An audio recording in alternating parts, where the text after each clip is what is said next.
This is Cape Breton Accents, I've been here for like 5 years. It just feels like home away from home. a podcast hosted by CBU President David Dingwall that celebrates the stories and perspectives that make our community so vibrant and unique. Yeah, because it's important that students take part in extracurricular activities. From campus life to global impact, we're excited to share the stories that define Cape Breton University. CBU is family, and you're gonna love every minute of it.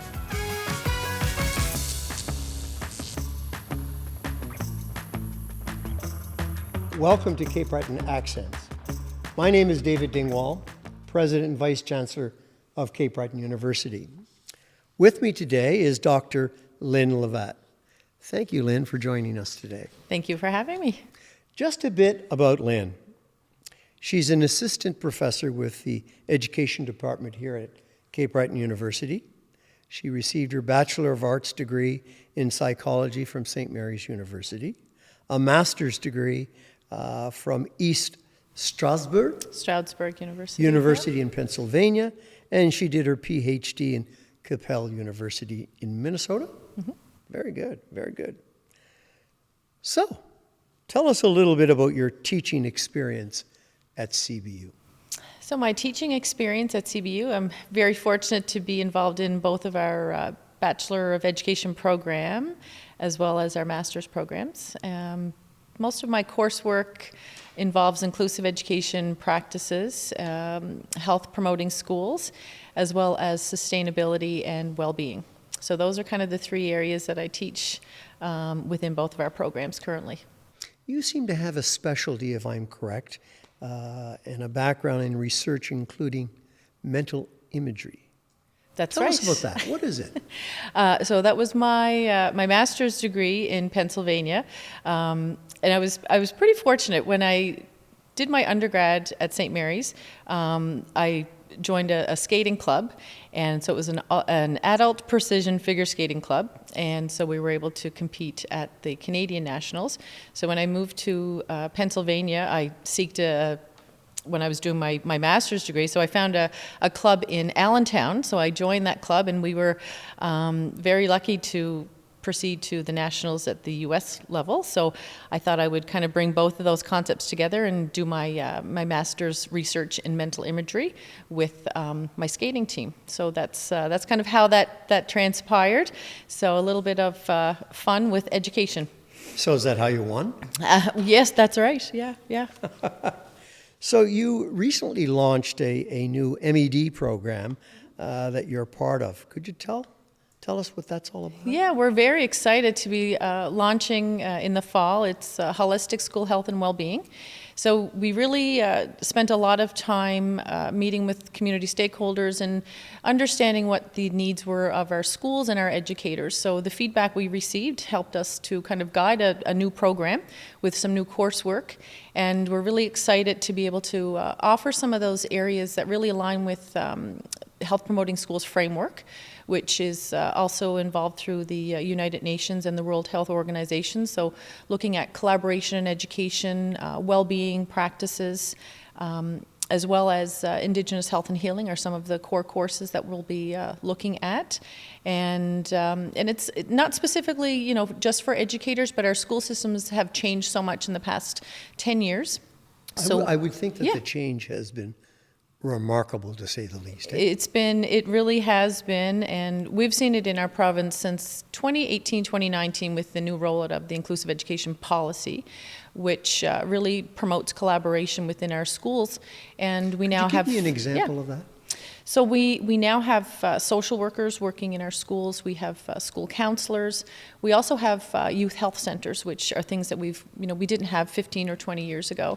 So those roles have changed substantially, and the needs of our teachers have changed substantially with the diversity that we see in our classrooms. So we're hoping that this new program will definitely meet some of those needs within our schools and our classrooms. How do you envisage the structure of that taking place in a school system? You can talk about collaboration, but if you don't have access to everyone, it seems to be difficult. Am I right there? Yeah, it's. I think the biggest part is understanding the roles and responsibilities of each individual. You know, at the end of the day, it's the students that we're supporting, and what that might look like, and understanding those individual school needs, but also the individual student needs. And, you know, the collaboration part is really essential, because we're looking at, you know, community associations or societies that might have resources that could help a teacher, which maybe if we don't know they're existing in our community, it's very hard for us to tap into those resources. So I think collaboration is a huge part. And we hear that, you know, for many years, education has been operating in silos, and we have to kind of stop doing that to make it better, you know, for our students, but also for our teachers, who are expected to wear many hats. And I think if we have that support for both sides, I think, you know, we'll see a lot of progress in the future. And I think it's an innovative process as well. So how would a student be graded on the collaboration that is taking place? Would there be 4 or 5 teachers that would have to sign off on his or her? Yeah, it's an interesting, you know, perspective within a school. You know, a school success plan and learning support teams, which really invite different individuals with different specialty backgrounds to come sit together and talk about, you know, either a student or a challenge at a school. So having that, I guess, that framework where, you know, each expert is able to kind of provide their best input, and hopefully to look at those challenges or barriers that might be in a school, and then they're able to kind of access those through a grading system and a plan to move forward, I think is probably a best approach to look at that. This is really turning things right around. I mean, that never happened 10 years ago. Yeah, and I think the biggest part is, you know, the openness to collaboration. It was very guided. Each area, you had, you know, healthcare and education were complete and separate entities, and we now know that those two areas really must work together to support an individual, whether it be a student or a teacher. You know, we are better if we have more, and we can tap into to those resources. So I think we're pretty excited about that, and I think, you know, it's an innovative program. It's one of a kind in Canada that we've been able to discover so far. So we're really excited to see what the fall will bring. So what would the curriculum look like? I'm a teacher and I apply for this master's program. What would it look like? So there would be 4 core courses, which would be primary, that every student would have to take, and depending on your pathway. If you're a teacher who is very interested in research, then you may want to opt into the pathway where you could do a thesis. If you are a teacher that maybe you're working in a small community and you could really benefit from a project-based pathway, you think, you know, you want to work on an outdoor classroom, for example. So that could be your project route. So you would have that as your final assessment. And then we have students maybe that, you know, just want to do a little bit of a deeper input in terms of an independent study. So they would choose that route. So depending on which route you choose, you would have a different number of electives that you could take after you finish the 4 core courses. So we have Indigenous health and healing, collaboration education, leveraging diversity in the classroom. So there's many different areas of different courses. Sustainability courses are also, and outdoor education is another popular course that we have. So the students get to select what they feel would work best for their profession. So let's go back to students. You've taught many. Here we are, it's in 2025. We're starting to see some real good literature on the utilization of technology, such as the iPad, the iPhone. So where do you stand on those kinds of issues? Is it good, bad? I think, you know, we look at that in both ways. You know, there's different ways. There's pros and there's cons. We think of students that may learn differently, and we all know that, you know, everybody has different learning paths. Everybody learns differently, and sometimes technology can be an advantage. However, since 2007, research is, you know, telling us, since the development and I guess the commercialization of iPhones and iPads, we see youth mental health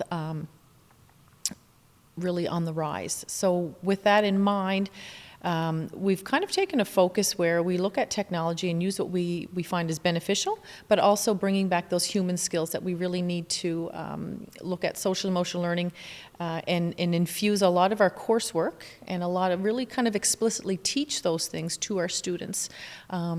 Communication, body language, connecting with others, in person, not online. So there's ways that we can do that. I mean, there's always going to be advantages and think of time and think of what COVID has taught us of ways that we can use technology. Exactly. But I think, being aware of that, and we really try to instill that with our students, especially students that will be in a classroom with younger students face to face, that this is going to be an area to kind of move forward and take both. Lynn, you've been so involved in our community. Tell us a little bit about your involvement and the breadth of those activities. Community. So I think, a large part, when I went to university at St. Mary's, started working as a summer job, not with a nonprofit organization in Sydney. And it was really an eye-opening experience. It was wonderful. It was really a learning opportunity for me as a student studying psychology, and I worked with an organization called Cargill Place Society, and is a day center for individuals with post-mental illness. So I worked there pretty much 5 summers as a university student. Wow. And then continued on as a board member. And so really important to, support individuals in the community, but also those that, nonprofit is a different era of work. There's always work to be done. never ends. Never ends. So I really enjoyed that. And so I was involved with that, but, even earlier than that, I was involved with the sport of figure skating locally, and, everybody, you didn't really have a choice. In order for the sport to continue, your club to continue, you had to coach on Saturday mornings. It wasn't a choice. So that's, I'm glad I did, and I'm glad my parents kind of, moved me to do that, because I stayed with the sport into my, into graduate school. So, volunteering, and I still do some coaching locally, and was able to kind of have some of our CBU students coach and do some skating programs in Member 2 with their new rinks. So that was exciting. And volunteering with different fitness organizations and the Cape Breton Down Syndrome Society is very important to me, and kind of infused a lot of the work that I do here with some of the research and education. So it's been, been very fortunate to combine both of those. My friends, this concludes our interview with Dr. Lynn LeVatte. And as you can see, she's multitasking all the time in a variety of important subjects. So to you, Lynn, thank you so much for joining us today. Thank you. It's a pleasure.